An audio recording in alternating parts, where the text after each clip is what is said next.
My mind has. The workings of the mind look out through the face and alter it. Sometimes, some mornings, the ones after the really bad nights, I look in the mirror and don't recognize the woman I see there. This was going to be one of those really bad nights, though I had no idea how bad it was going to get. But I could tell there was no point in going to bed. My feet itched to be moving. I dressed again, throwing my sweaty workout clothes into the hamper and pulling on blue jeans and a t-shirt, tucking in the t-shirt and pulling a belt through the belt loops. My hair was only a little damp. The blow dryer finished the job. I pulled on a dark windbreaker. Front door, back door, kitchen door. Some nights it takes me a while to decide. The back. Though I keep my doors greased so they swing back and forth almost noiselessly, the back door is the quietest. The back door is directly opposite the front door, making my house a shotgun house. From my back door, I can look down the hall and through the living room, which occupies the width of the front of the house, to check to make sure the deadbolt is shot. It was, of course.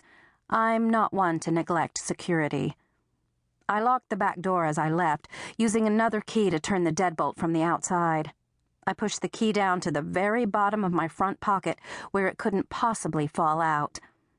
I stood on the tiny back porch for a minute, inhaling the faint scent of the new leaves on the climbing rose vines. The vines were halfway up the trellis I'd built to make the little porch prettier. Of course, it also obstructed my view of anyone approaching, but when the first roses open in about a month, I won't regret it. I've loved roses since I was a child. We lived on a large lot in a small town, and roses filled the backyard. That yard of my childhood was easily 5 times as big as this backyard, which extends less than 20 feet, ending abruptly in a steep slope up to the railroad tracks. The slope is covered with weeds, but from time to time a work crew wanders through to keep the weeds under control. To my left, as I faced the tracks, was the high wooden privacy fence that surrounded the Shakespeare garden apartments. It's slightly uphill from my house.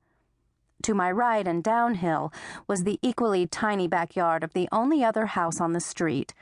It's nearly an exact copy of my house, and it's owned by an accountant named Carlton Cockcroft.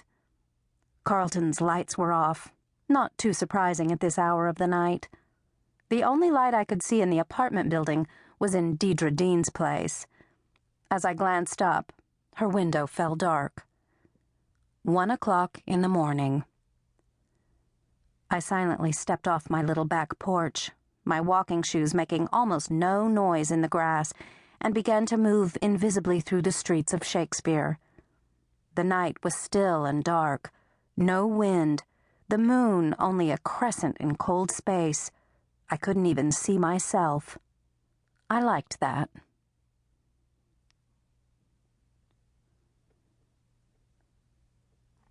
An hour and a half later, I felt tired enough to sleep. I was on my way home, and I wasn't trying to conceal myself anymore. In fact, I was being sloppy. I was using the sidewalk that borders the Arboretum, a fancy name for an overgrown park with some labels on trees and bushes. Estes Arboretum takes up a block of definitely unprime Shakespeare real estate.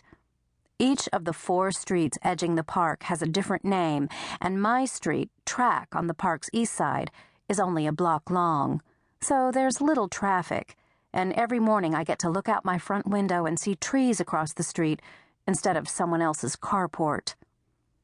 I rounded the corner from the south side of the Arboretum, Latham Street, to Track. I was opposite the little piece of scrubland that no one claimed, just south of Carlton Cockcroft's house. I wasn't careless enough to linger under the weak streetlight at the corner. There's one at each corner of the Arboretum, as Shakespeare's budget can't run to putting streetlights in the middle of the block, especially in this obscure part of town. I hadn't seen a soul all night, but suddenly I was aware I wasn't alone. Someone was stirring in the darkness on the other side of the street. Instinctively, I concealed myself, sliding behind a live oak on the edge of the park.